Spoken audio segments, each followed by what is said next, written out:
బడుగు బలహీన వర్గాల ఆశాజ్యోతి వంగవీటి మోహన్ రంగా ఆశయాలను ముందుకు తీసుకెళ్తూ రాధా రంగా మిత్రమండలి చారిటబుల్ ట్రస్ట్ ముందుకు నడుస్తున్న పరిస్థితి.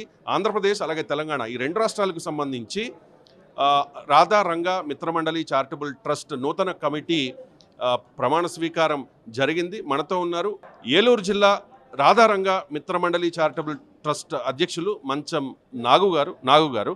రంగా గారి గురించి మీ మాటల్లో, చనిపోయి 38 ఏళ్ళు అయినా కూడా ఇప్పటికీ రంగా గారిని స్మరించుకుంటూ ఉన్నారు. ఆయన గురించి మీ మాటల్లో.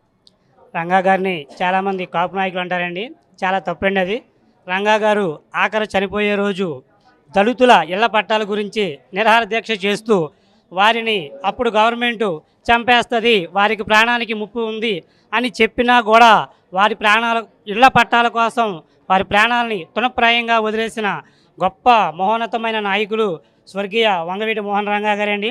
అలాంటి వంగవీటి మోహన్ రంగా గారికి ఒక జిల్లాకి, కృష్ణా జిల్లాలో ఒక జిల్లాకి ఆయన పేరు పెట్టాలని మా రాధా రంగా మిత్రమండలి తరఫున ఎప్పటి నుంచో డిమాండ్ చేస్తున్నామండి.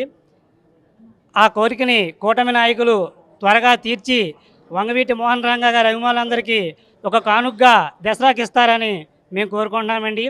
ప్రపంచంలో ఎవరికీ లేని విధంగా 2 లక్షల పైచిలుకు విగ్రహాలు ఉన్న ఏకైక నాయకులు స్వర్గీయ వంగవీటి మోహన్ రంగా గారండి. రంగా గారంటే ఒక పేరు కాదండి, అది ఒక బ్రాండ్. బడుగు బలహీన వర్గాలకి ఆశా జ్యోతి, పేదల పాలిటి పెన్నిది. రంగా గారి పేరు ఒక జిల్లా పెట్టాలని కోరుకుంటున్నామండి. జై వంగవీటి.